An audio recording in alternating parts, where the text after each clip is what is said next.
So Shankar Gaur గారి అసలు మృతిని ఎలా చూస్తారు? మీ ఆర్టీసీ ఒక కార్మికుడు ఈ రోజు లేరు, అసలు ఎట్లా భావిస్తారు?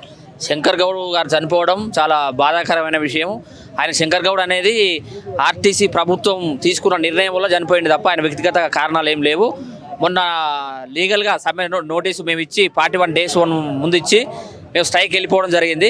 ప్రభుత్వం చర్చలు చేస్తామని చేయకపోవడం వల్ల ఆయన మనస్తాపానికి గురయ్యి ఆయన చనిపోవడం జరిగింది. ఆయన వ్యక్తిగత కారణాలు కావు. శంకర్ గౌడ్ ఒకటే కాదు, ఎవరు కూడా చనిపోవద్దు. పెద్ద మొత్తంలో ఎంప్లాయీస్ అనేది ధైర్యాన్ని కోల్పోవద్దు. స్ట్రైక్ అనేది మేము లీగల్గా చేస్తున్నాం. ప్రభుత్వానికి ముందస్తు నోటీస్ ఇచ్చి ప్రభుత్వం చర్చలు జరిపి మా స్ట్రైక్కు పోకుండా విధంగా చూడవలసిన బాధ్యత వాళ్ళదే ఉండే, వాళ్ళు చేయలేదు. రోజుకు ప్రతి ఒక్క రోజుకి ఏం చెప్తారు, వాళ్ళు వచ్చి మాట్లాడతారు, వీళ్ళు వచ్చి మాట్లాడతారు అంటారు. ఇంతవరకు మాతో ఎవరు కూడా మాట్లాడింది ఎవరు లేదు. చర్చలు జరిపిన మాట్లాడినామంటారు, ఎవరు కూడా మాట్లాడలే. వాస్తవానికి మేము స్ట్రైక్ వెళ్ళిపోవడానికి మొత్తం ప్రభుత్వం మేనేజ్మెంటే కారణం. మా వ్యక్తిగతంగా మేము చేసేవి కావు. మేము 2013 అలవెన్స్తోని డ్యూటీ చేస్తున్నాం. 2026 ఇప్పుడు 26లో ఉంటే 2013 ఏది ఉమ్మడి ఆంధ్రప్రదేశ్లో ఉన్న అలవెన్స్తో పనిచేస్తున్నాం. అంతే. మా సమస్యలు చాలా ఉన్నాయి.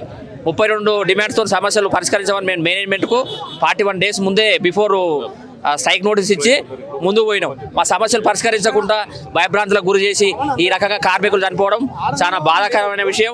ఇంకోటి ఏంటంటే ఆర్టీసీలో పనిచేస్తున్న వాళ్ళు ఒక బస్సు కెపాసిటీకి మించి 150 మందిని బస్సులో తీసుకొని పోతున్నాం. ఏ రకంగా తీసుకుపోవచ్చు? అది రూల్ అనేది రూల్ ఫర్ ఆల్ కదా, అందరికి వర్తింపజేయాలి రూలు. ఇప్పుడు ఒక ఆటోలో 4 కంటే ఎక్కువ తీసుకుపోతే పోలీసు వాళ్ళు ఆపి కేసులు రాస్తారు. మరి 150 మంది తీసుకుపోతున్నాం ఒక బస్సులో, తీసుకుపోవచ్చు?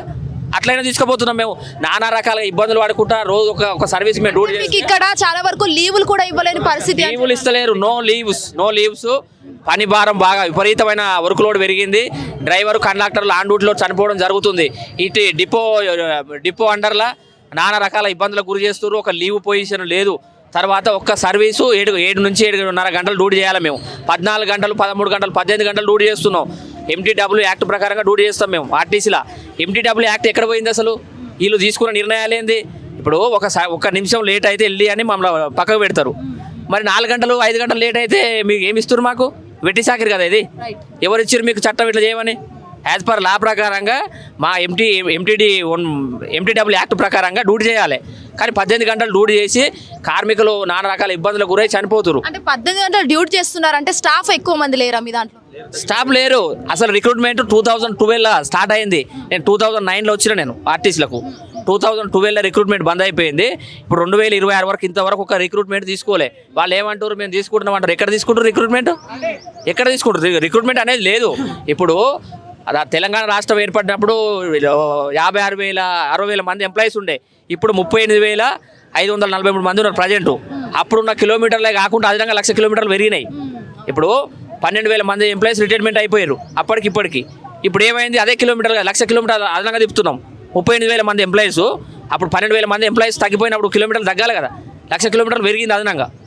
ఈ రకంగా ఒత్తిడి గురై నానా రకాల ఇబ్బందులకు గురి చేసుకుంటూ చనిపోతున్నారు ఎంప్లాయీస్. అది మా సమస్యల మీద వ్యక్తిగత సమస్యలు, మా సమస్యలు పరిష్కరించేంత వరకు ఈ స్ట్రైక్ అనేది కొనసాగుతుంది. మేము ఎవరికి భయపడేటోళ్ళం కాదు. యాజ్ పర్ లా ప్రకారంగా ముందుకు పోతున్నాం. ప్రతి ఒక్కరు ఇప్పుడు ప్రతి ఒక్కరికి ఇప్పుడు ఒక హ్యాండిక్యాప్డ్ కావచ్చు, మహిళలకు కావచ్చు, బస్సు ఇక్కడ ఆపాలంటే మాకు వీలు లేకపోయినా బస్సు ఆపి మేము సర్వీస్ చేస్తున్నాం. ఎవరికోసం చేస్తున్నాం? ఇప్పుడు ఒక ఆఫీసర్లు 5 గంటలకు వెళ్ళిపోవాలంటే 5 గంటలకు వెళ్ళిపోతారు. మేము ఎందుకు చేయాలి డ్యూటీ? చేయొద్దు కదమ్మా. ఇప్పుడు ఇల్లీగల్గా చేపిస్తారు మాతో. అదన్నట్టు ఈ సమస్యలు మా సమస్యలు ఇవి. ఇక్కడ మీరు అందరూ మాకు సపోర్టింగ్గా వచ్చి మాకు మా సమ్మెకు సపోర్ట్గా నిలబడడానికి పేరున ధన్యవాదాలు తెలియజేస్తూ. హిట్ టీవీ యాప్ ఇందులో short news, live news, entertainment shows, movies, digital magazines తో పాటు మీ జిల్లా వార్తలను కూడా ఫ్రీగా చూడొచ్చు. ఇంకెందుకు ఆలస్యం?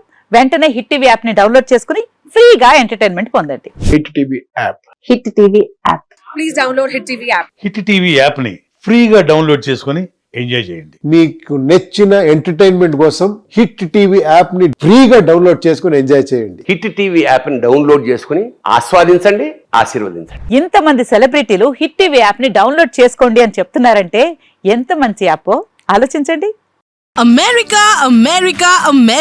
అమెరికాలో చదవాలనుకునే వాళ్ళకి విశ్వసనీయమైన పేరు మన శౌర్య కన్సల్టెన్సీ.